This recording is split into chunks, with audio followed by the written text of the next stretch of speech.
Okay, week 2, the 14. Here we Golf go. WRX, TXG, Ian Fraser. I'm Johnny Wunder. We're in remote locations. Ian is safe and sound at TXG headquarters over there in Toronto, and I am close to Niagara at, if you can see the logo, I'm at the Great Wolf Lodge by Niagara with my kids.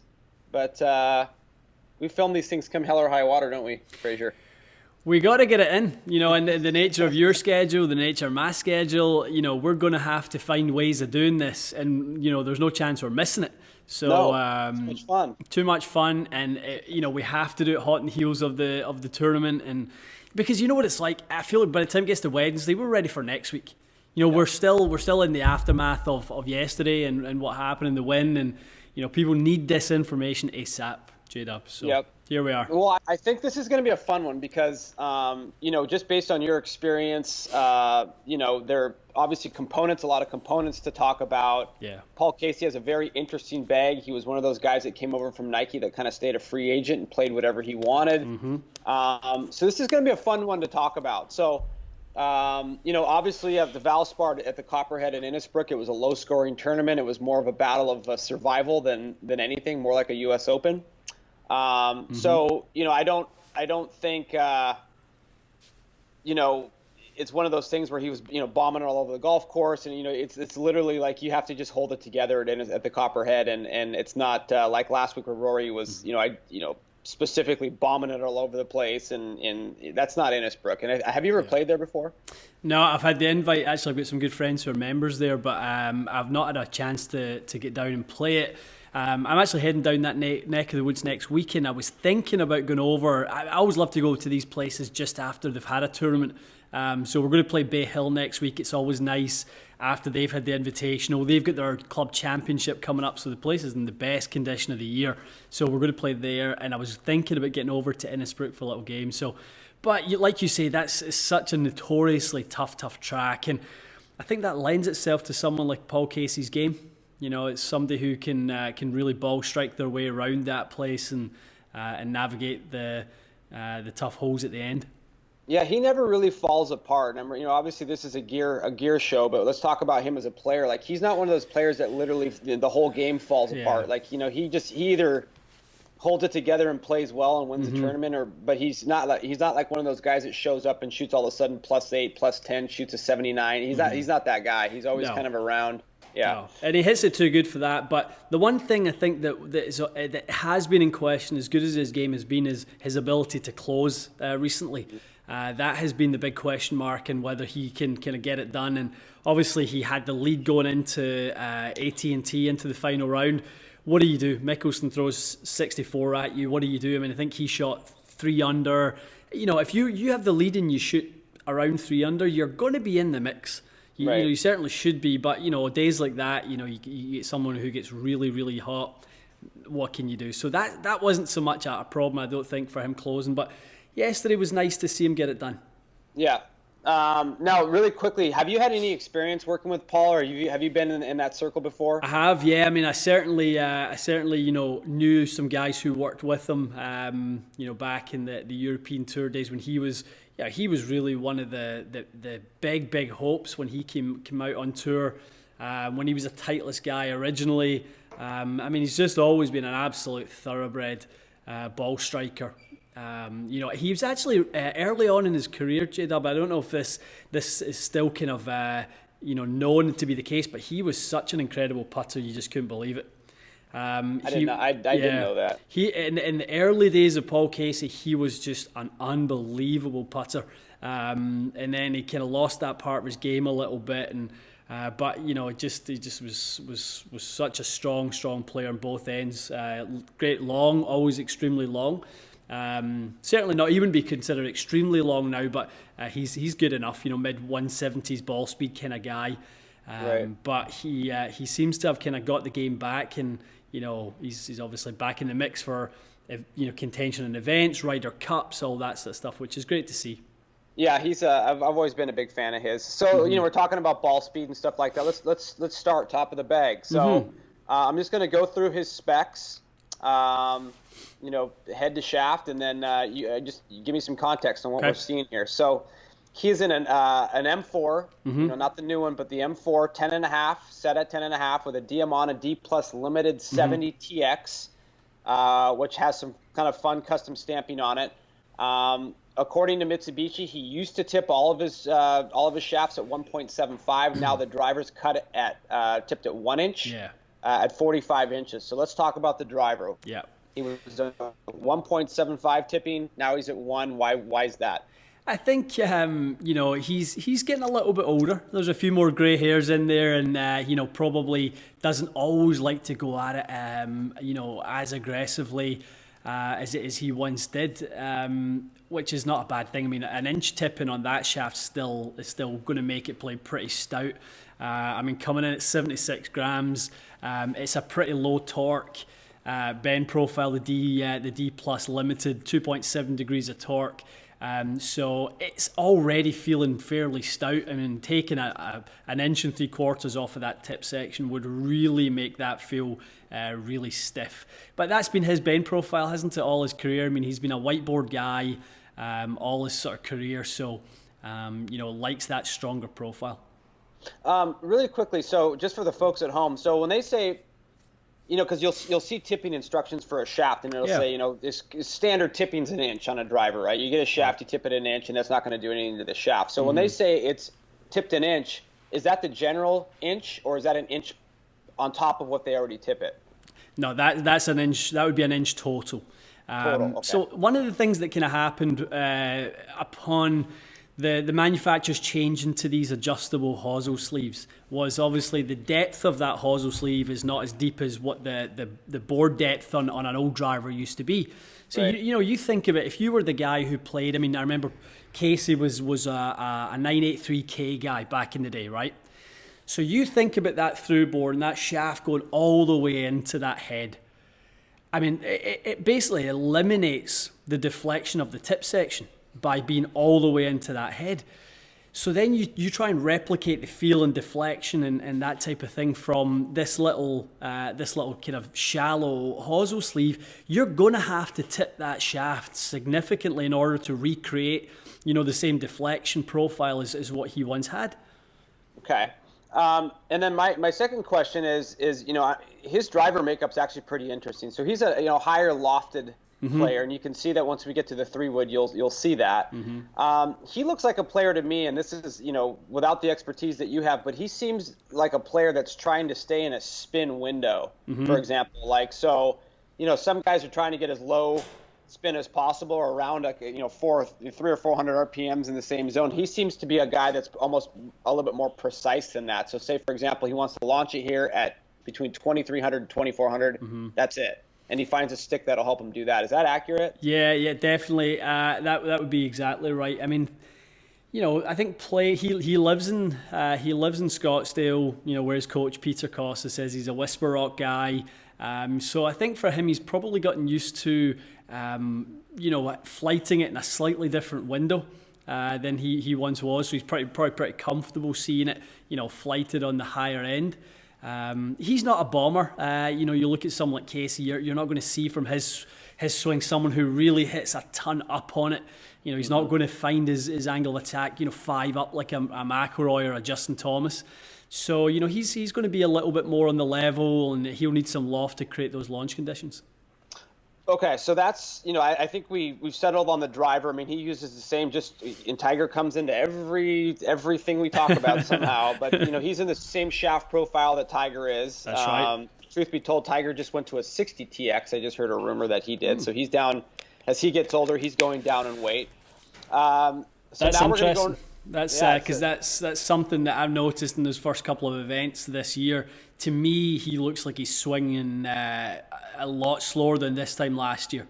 Right, and he's doing it with his fairway woods too. I mean, this is a Paul Casey show, but Tiger Woods went from typically an 80 to 90. It's always the Tiger show. It's always the Tiger show. He went 70, 80, 90. Now he's 60, 80, 80, 3 to driver 3 and 5 wood. So he's adjusting the weight too for age.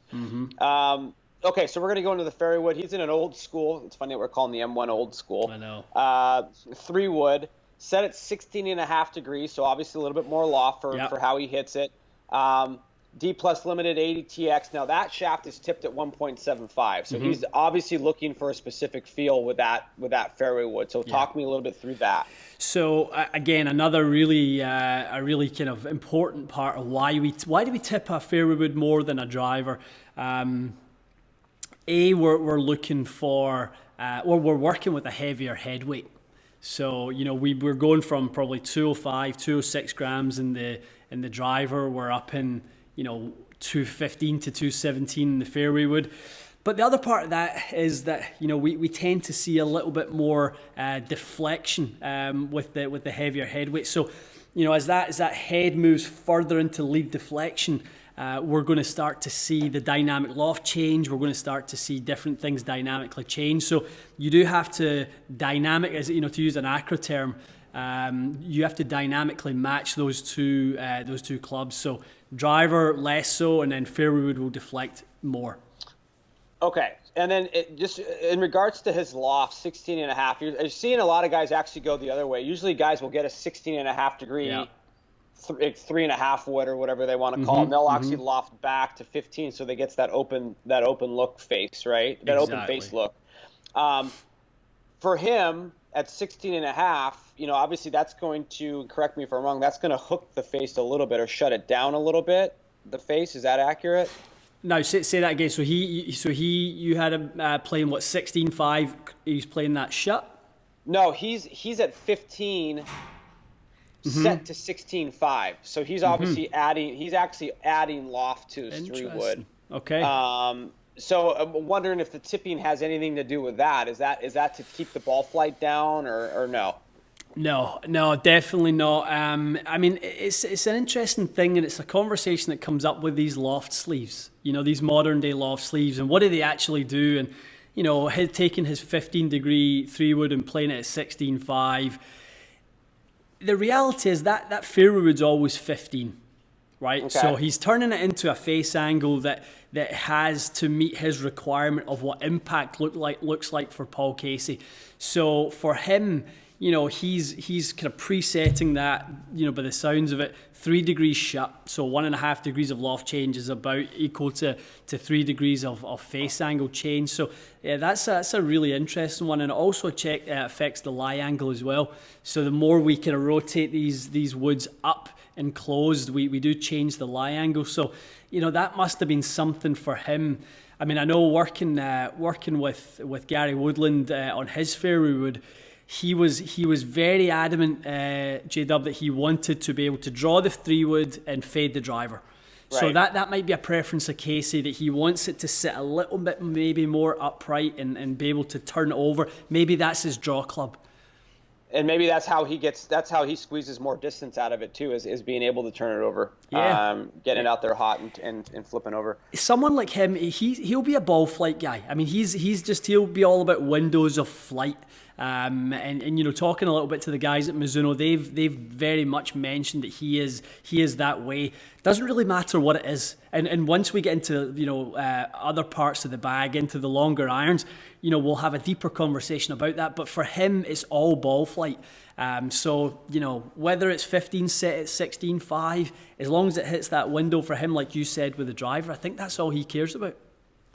Which is, for the folks at home, that's an interesting thing to look at as you get better and you start to control your ball a little bit better, figure out what window that you like and what one is, the window that you hit when you're playing your best and try to mimic that, I guess. That's it. And I talk about that in fitting a lot is, what's the job of that club? What role does it have to play in the bag? Is it a ball flight? Is it, through curvature? Is it just a distance thing? So, for me, and that's the role of something like, these specialty lob wedges like high toe and PM and, all those sort of new wedges. For me, they're all about specialty round about the green, giving you more options and more shots. That's a job. That's something you use it for.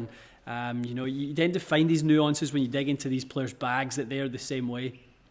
Yeah, that's just to speak to the high toe wedges. Those things are like cheating. Around the green, it feels like it, doesn't it? It gives you a whole new range of shots that you just wouldn't normally have. Yeah, I feel like I'm playing Nintendo again with the secret codes. Okay, so now this is where it gets really fun for me. Yeah. Is when we're going to get into his iron set. Mm-hmm. So I'm just going to walk through the iron makeup. Yeah. And so he was in an MP25, which is a player's cavity back 3-iron. Right. And I'll let you kind of articulate why he's in that. Then he goes to a player's distance iron in the 4-iron, which is the 919 Hot Metal Pro 4-iron. Yep. And then he goes, classic forging MP5 all the way 5 to pitching wedge.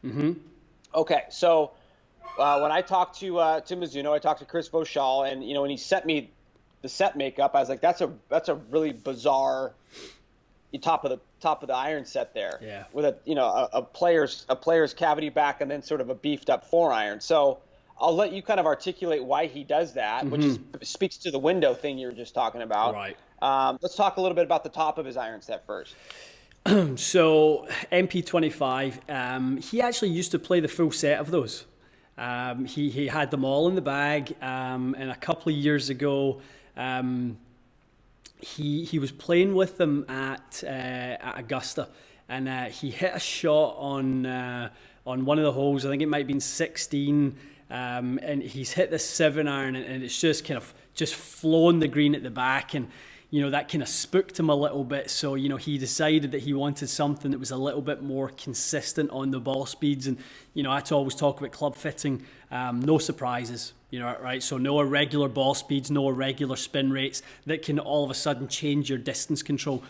So that was for him something that really, really changed. But he loved the performance of that 3-iron, which was for him, that was the job of the 3-iron, was to fly like that. So he changed out of those irons into the MP5s that he obviously now plays in the 5 through to wedge. So that was really the purpose of that 3-iron, was to be there. 4-iron in the 919 Hot Metal Pro was one he recently tested, and we're very fortunate, as you are. We're both fortunate in that we get these little nuggets and tidbits from the range and the tour as to what people are testing. And it's really interesting to see the Mizuno guys, how many of them are playing these Hot Metal Pro long irons now.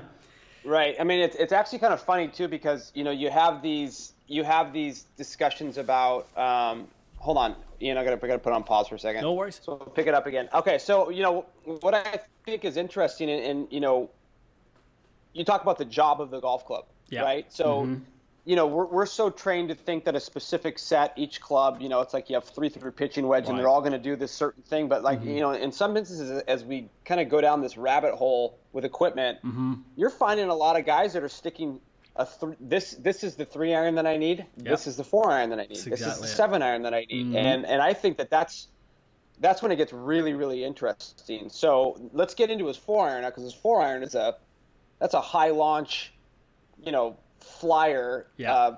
Probably something he's going to use on, if I'm thinking about the 3-iron's an off the tee club. He's starting to hit that low burner with the 3-iron. That's what it is. So he loves the penetrating flight with that 3-iron. It just gives him the flight window, and he's very specific about these windows that he wants to kind of flight the ball in. And that was the key for him. The 3-iron flew exactly in the window he wanted. That one's pushed off to one side. And it's kind of like treating the irons as individuals rather than a set. So, the 3-iron has a role. It does its role. Okay, on to the 4. What does the 4 do? Right. What does the 5 do? And, and all of us, obviously if we can have the set be the same, that adds some continuity and consistency to that. But it doesn't have to be that way. No. If you need something else to produce a different result, most of these guys are good with that.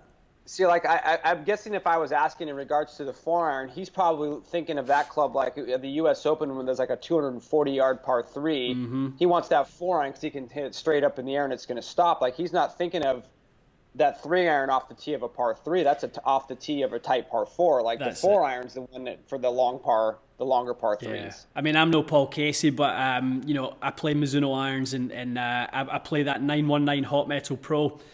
So I was doing some testing in here the other day with it, and so I said to the boys, set the green at 235. I want to see kind of that would be my number that I would kind of probably fly at 220-ish, right. skip it and on. I was comfortably flying that thing 235. I mean, it is seriously hot. So it's The same sort of construction, the same alloy as the hot metal regular version, which is the distance orientated iron, but they've taken off, they've reduced the offset, they've thinned out the top line, so it has the attributes that a player will kind of put it down now and go, yeah, I can hit that. So, and you're talking, that's you have the 4-iron in your bag. I have that 4-iron in the bag right now. See, that's crazy. So to me, like what these 3 and 4 irons are doing, like for Casey, his 3-iron, his little forged cavity back, that replaced the 5-iron that he played, the 5-wood that he played for so long. Yeah. Mm-hmm. Now the 4-iron is, obviously, doing something different. I think probably different than any other club he's ever had in his bag. So I remember he used to, back in the day when he was a Nike guy, he kept a 3 and a 4-iron from that old Pro Combo Forge set. That's right. And the reason he liked it is because it had so much beef at the bottom of the club. So those are the 2 clubs that he used to hit it straight up in the air. Yeah. So it's just interesting, guys, kind of stick with what's comfortable. So let's go into the 5-3 pitching wedge and the forged muscle back. They're obviously very popular, very beautiful blade. He's been a blade guy for a long time. Yeah. So talk to me a little bit about the MP5. What's the appeal besides the optics? It's beautiful. It's easy to like, obviously. Yeah. What does that golf club do? Well, it's interesting, and Casey obviously is. Casey does a fair bit of testing. And there's been the rumor mill as to some other companies coming into the marketplace that he's been doing some testing with, and I got a little bit of kind of information as to how that testing session went out at Whisper Rock, and it was really interesting. So the guy who was working with him at the time is a good friend of mine, and they were testing this new brand of irons, and he was hitting them quite nicely, but they were looking at the stat numbers and the TrackMan numbers, and they were seeing there was little bits of difference between kind of the MP5s and this other brand, and as much as that other brand wanted him to move into their irons, they were honest enough at that time to go, you are unbelievable with these MP5s, keep them in the bag. This was actually the week before AT&T. So he took that week off and was doing some testing with some different stuff. And that's how dialed in he has these MP5s, is that another brand trying to get him into their clubs were honest enough to turn around and go, you actually hit those MP5s perfectly. Don't change. We have your best interests at heart, rather than, changing for change's sake.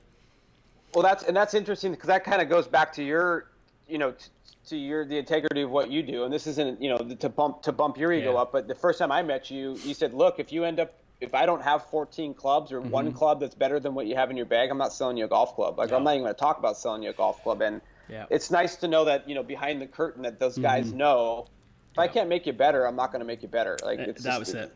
Yeah, and I dig that, because that's a real conversation, right? Well, I mean, you look at it now and how that whole kind of situation's transpired, and obviously, like we said, that was the week before AT&T. He goes ahead and plays at AT&T. And by the way, this is the same guy who fit Justin Rose into all his new stuff, and then he ended up winning, kind of, I think his first or second week out with all that stuff. So this guy knows what he's talking about, and he's a stat-based guy, so he works with all the players, and he looks at not just TrackMan numbers, he looks at stats of improvement. So it's kind of like a strokes gained value for club fitting. So he goes, okay, is that going to make an incremental change to your score? What are the values of that new ball flight going to be, the distance, etc., etc. So, he's working with a really, really top guy in that situation. So that's the most important thing about club fitting. Put yourself to one side and be only interested in the player, and you'll do just fine. I love this stuff. Okay, so now we're gonna really got to talk about his shafts really quick, because this comes up. What's the full spec of the bag? So he's in the irons. He's in a Nippon Pro Modus 120 TX. Correct. I believe they're straight in. I don't believe he does any extracurricular tipping. Yeah, no hard stepping, and because it's taper tip set, and they're very stiff. 126 grams. The TX range of any line, and Mitsubishi has the same. They have regular stiff X and TX. TX is the reinforced, kind of normally the reinforced tip section is kind of where that comes in. So yeah, he's been in those for a while. Nothing too funky on the setup. He plays the 1 degree flat, standard loft, standard Mizuno lofts. He does play a Golf Pride Z chord mid-size. Right. So for his D2 swing weight that he plays all of his irons at, part of that D2, and some people might look at that and go, is that on the lighter side? It only is because of the 7 grams of additional grip weight that he's got on there. So when we, as club fitters, we're looking at the balance of the components, grip, shaft, head, what length they're going to be played at, overall, we have to be mindful that swing weight isn't the only thing that matters here from a weight standpoint. We've got dead weight, we've got actual heft of the golf club to consider. Right. So he's added a little bit of weight to the grip end of the butt end of the club, and that's affected the swing weight, bringing it down slightly. And the swing weights can be that can be misleading as well. Like you just said, like Sergio Garcia counterbalances all his clubs. His swing weights are all over the map, and he said he doesn't even look at swing weight. For him, it's just all how does the handle feel, and that's all he cares about. For someone like Sergio, it's dynamic. So for Sergio, he gets so much lag in that downswing. He's trying to get that head to accelerate and get and lose those wrist angles as much as he can in the downswing. As much as we look at that and go, he's doing great, he's got so much lag in that swing, he's going, how do I get rid of those wrist angles to get the energy out my golf swing to keep the stability and the integrity of that club face. So the weighting is a dynamic thing, and trying to get the weight and get the angles out at the right time are the key for players. It's all good info, man. That's why I love this show. It's all serious info. Okay, so now we're gonna get to his wedges. So I talked to Aaron Dill last night from Titleist. He's the guy that makes all Paul's wedges. Mm-hmm. I will say that he's in the Nippon Pro Modus 120X all the way into his lob wedge for a very specific reason. He's a strong player. He's got forearms the size of my thighs. Incredible. Very, very strong. He needs to feel stability in the shaft. Yeah. Even with his wedges, he's just got to feel it there. So some guys, Aaron said, some guys in their wedges want a real boardy feel. Yeah. They don't feel like the shaft moves at all. Some guys like Tiger and some of these other guys have an S400 in there because it's got a little more play, a little more feel. Yeah. But not Paul. Okay, so now we're going to get into the makeup of his wedge set. So he is in a SM7 52F. 56S, and he's in a Vokey Prototype 60T, which is becoming a popular grind. Yep. Aaron did say that he was in a K grind forever. So for the serious gearheads, the K grind is the one that's got the big kind of chunky sole on it. It's got a lot of bounce on the bottom, but if you line it up on a square shot, it's got almost negative bounce. Like it's got barely any. The reason the guys like that, traditionally Corey Pavin is a big proponent of that sort of a grind.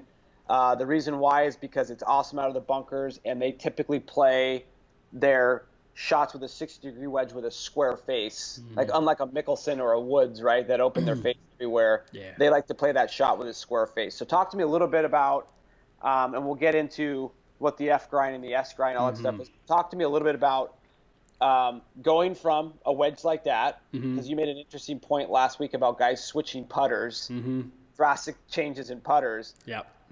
Aaron sort of alluded to that going from a K grind to a T grind actually is a pretty big jump. So talk to me, in your expertise on grinds and stuff like that, what does that say to you? I think it speaks a lot to the type of shots the players playing, the versatility they're looking for, the times that they'll pull certain clubs out of the bag. So when I look at wedges specifically, and especially the versatile wedge, which is generally the most lofted one, that's the one that has to be, sort of multifunctional, play it square, play it open, raise the handle around the greens and play those little kind of toe down shots when the ball's sitting down a little bit. It's got to give you performance in all those aspects, and that's where, a wedge fitting, if you guys are watching this and you go, I want to go for a wedge fitting, if the guy just gets you hitting full shots with it, ask him, well, what about the specialty shots? You and I are just talking there about the value of high toe, and the different kind of shots that's given us round the greens, an incredible variety of shots. So I think it speaks to the way that Paul's playing those types of shots. Is he using the back of the sole? Is he keeping the shaft pretty vertical, using a lot of loft at impact? Is he leaning the shaft a little bit? All those sorts of things. Right. So, and it's interesting, when you talk about wedge grinds, and Aaron is, Aaron from Titleist is kind of like the Vokey understudy. He's basically the next guy that's, the next Vokey sort of guy over there at Titleist. He's the heir to the throne, isn't he? He's the heir to the throne. And, he talks about,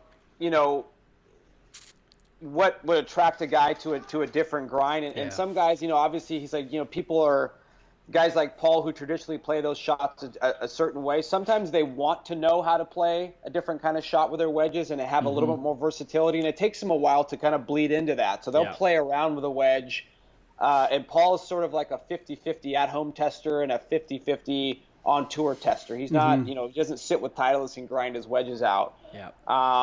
So, apparently Paul said, I'm trying to find some new shots at the bottom of my bag. Yeah.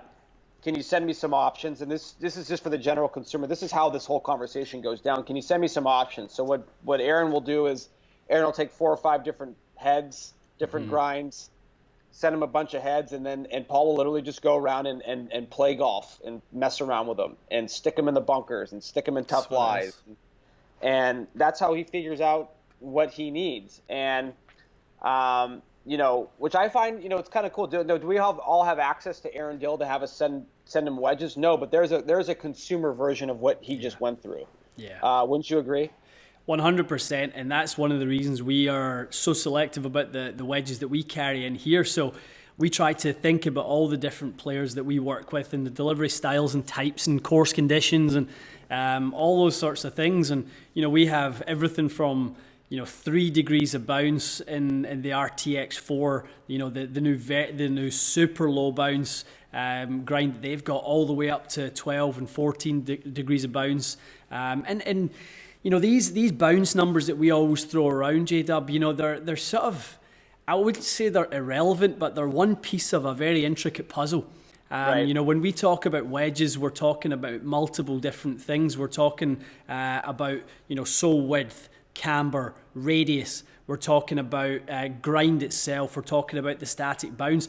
There's all these sorts of things, and then there's the shots we like to play. So, one wedge might be perfect on full shots, but it doesn't allow the player to play the variety of shots they need to around the greens. And sometimes there's trade-offs with these things. And I can speak to myself, and I don't feel like a TaylorMade high toe is the best for me from the fairway, but I'm willing to trade that off and find ways to hit those shots in because of the variety it gives me around the green, and all players are the same. Yeah, it's funny you say that because I'm in the process of messing around with wedges right now too, and I got a set of wedges, I don't know, I've had for 15 years, an old set of 588s. Cleveland's, yeah. Yeah, and I've had them forever, and I'm messing around with different OEMs now and trying to find the right thing. But, I found out that the wedge that I was using for a long time, after talking with people that really knew my game and really knew wedges, were like, you're actually playing a lob wedge that you made work. For you just because you wanted to play it so bad, you just made it work, but it wasn't necessarily the right wedge for you. Right. And I saw the difference between one that was like sort of tailored to how I hit those shots versus the one I've been trying to force feed myself for 15 years. Yeah. And it's a big thing. And I'm 20% of my game is ego based, right? Like I like having a low bounce number on my wedges. I like having low lofts on my drivers. Whether I need it or not. Like from how I grew up, that's what I wanted to see. Yeah. And talking to Aaron, he's like, if you go through any of these guys' bags, whether it's a Vokey or it's Mizuno or Ping or any of these guys, you'll find a smorgasbord of bounces across their wedges. You won't find a guy that's low bounce all the way through. Like you'll find, so we'll talk about, Paul Casey, for example, has got a 52F, which is kind of their fairway grind. It's a general, damn near pitching wedge grind. Full sole, nothing, no relief on that one. He's not playing it out of anywhere but from 130 yards to 130 to 110. Is that's what that club's for. So it serves that purpose. The 56S, that's the Stricker Grind. The reason why they call it the Stricker Grind is because Steve Stricker was a phenomenal wedge player, but that grind allowed him to use a lower lofted wedge in some cases. Because we're taught to just take out our 60-degree wedge and just go around the green and make it work. Stricker was famous for taking out his 54 and opening it up and hitting different shots with it. So that's why that grind is there. And I think that's like a 10-degree bounce, 56. Yeah, that's their middle. That's always their middle grind in the S. It's, you've got the, generally speaking, the M is a little bit less, the S is a little more. You've got an F normally in there as well, which is up in the kind of, you get like a 56 or 54-14 in there for the guys who are, maybe a little bit on the steeper side, softer turf, that sort of stuff.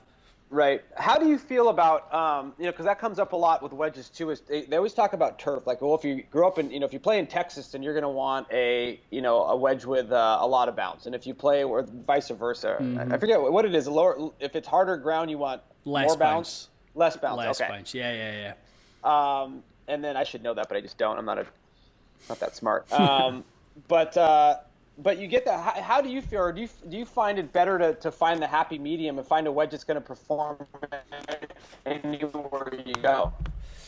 It becomes a discussion between me and the player as to the places they use those different clubs. So I think the nature of most gap wedges is going to be a square-faced pitch shot, back of the stance, and just pitch it pretty much up the green, maybe a back pin that you've got some distance to cover, or a full shot from the fairway. So fine, we don't need any sort of customization to that. So where we have to open up, we might have to from time to time in the bunker, but again, bounce is our friend in that scenario where we're able to extract the ball and get it out. When it comes to the 56. Depending on the player, call it a sand wedge, 54 to 56. It's somewhere in that window. You start to think about different shots that you might play. Okay, so are you the player who plays it, in the bunker? No, I'm a lob wedge guy. Fine. Okay, so let's think about the fairway, round the greens, those types of things. So you might start to get like the S grind that you spoke about. So you've got a full sole with trail edge relief. Okay, you've got M grind, you've got heel and toe relief with a little bit of trail edge as well. So you've got different grinds for different delivery types and different preferences from the shot. So it becomes all about the player and when they'll pull that particular club. And where do you stand on wedge shafts? I want to go back to Aaron Doe really quick, because I had an interesting conversation with him about Patrick Reed. Right. And Vokey, Mr. Vokey told me at the PGA show that basically, he's the guy that got Tiger from an X100 into an S400, because softer shafts. And I think it was you that told me a lot of those guys back in the day used to put an 8-iron shaft in their wedges. Yeah.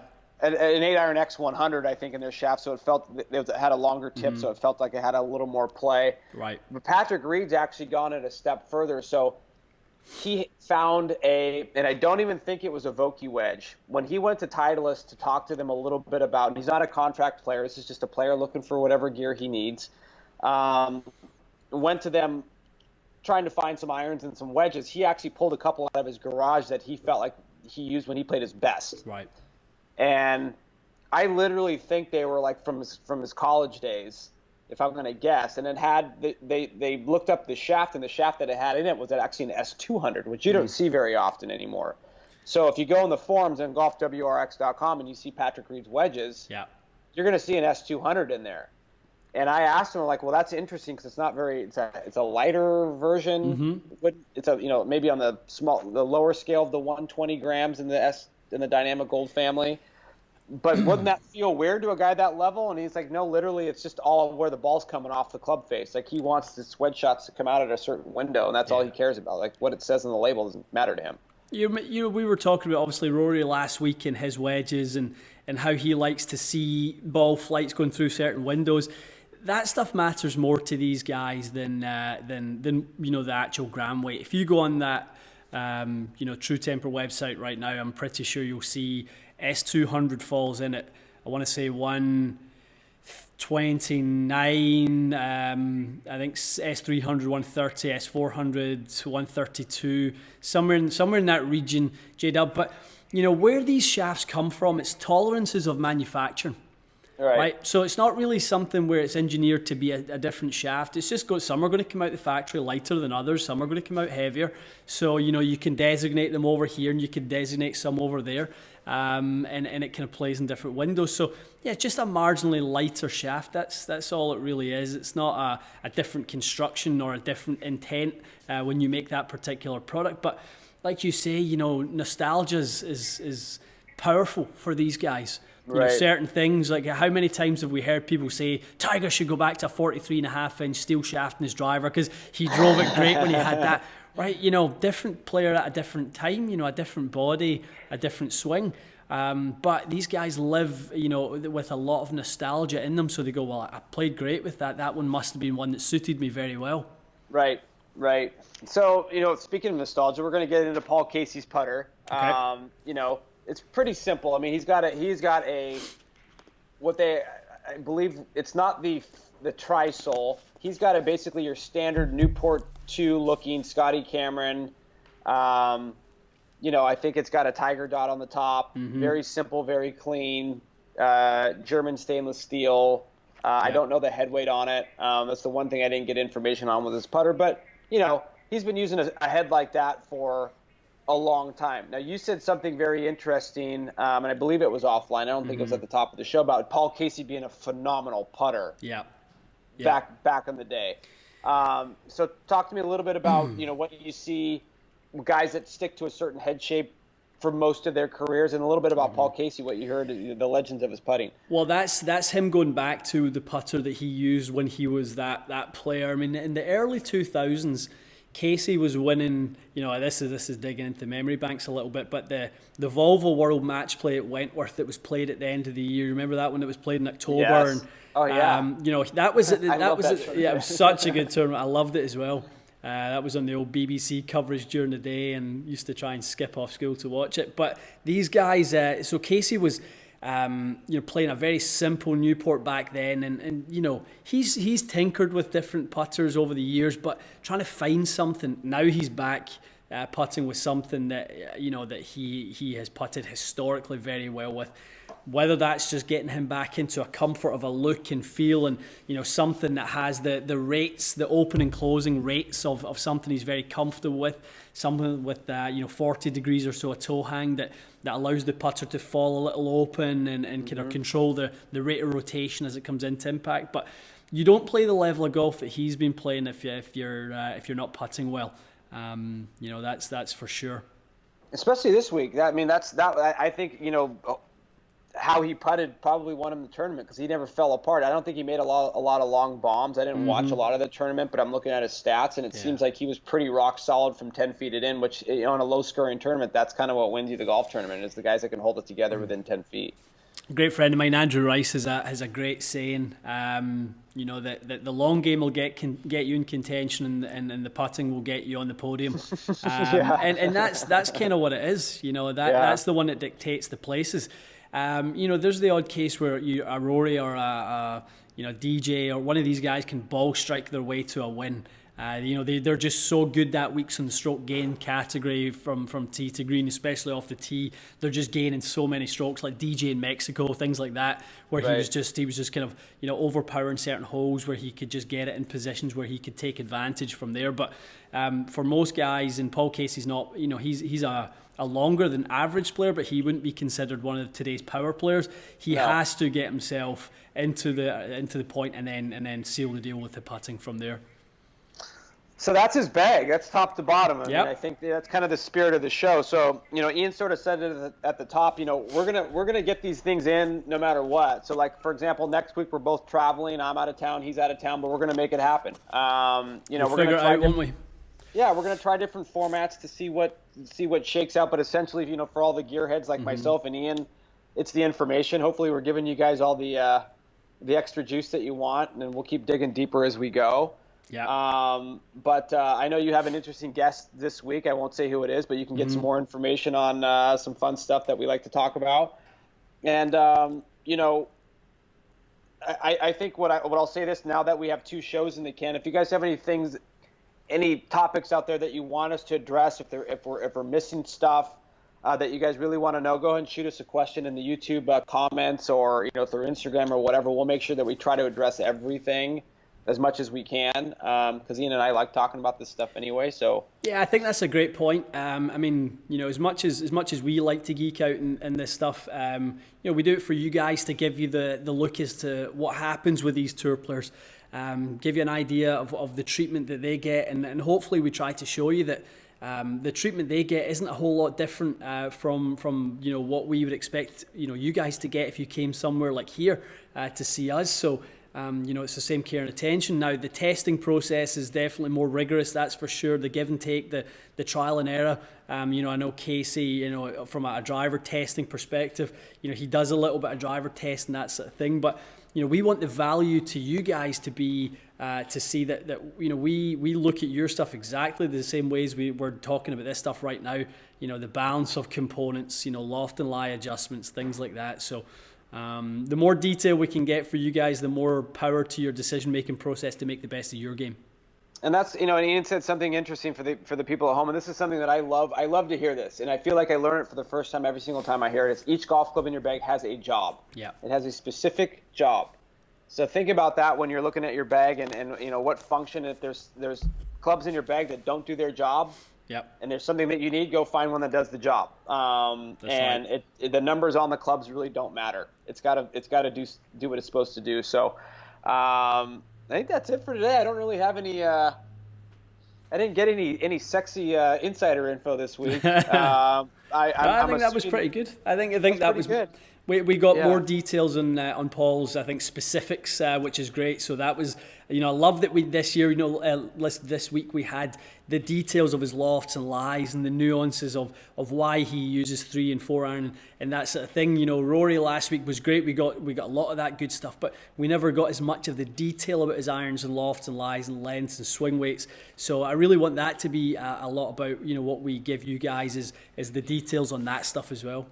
Right. And this is going to be an exciting week, too. It's the match play this week. Mm-hmm. So obviously guys will make the majors. I mean, obviously Augusta's coming up in a couple weeks. Yeah. You're going to start to see some guys getting ready for Augusta, making some equipment changes. You're going to see a lot of shaking and baking in the next couple of weeks. So Ian and I will have plenty to talk about. Also want to say this. Thank you for the great response we had on the first show. Yeah. This started out as sort of an idea. Mm-hmm. We literally picked the title of this thing the night before on a text chat. Yeah, so we're figuring this out as we go, but it obviously it encourages Ian and I and Matt and everybody at Golf WRX to know that you guys love the information. So we're going to try and give it to you as cleanly and accurately as we possibly can. But thank you for an awesome first week. That was really fun for at least for me to see. It was pretty cool. It was awesome. So that's all I got. Okay. Thanks, brother, for making it work. I know you're down doing the family thing. See the wolves in the background. No, this has been good, and I thought hopefully this speaks to the commitment we have to producing this show and bringing it to you guys. Yeah, we will. We'll make sure it gets in the can, no matter what. So, Mr. Fraser, have a good week. Signing off, my friend.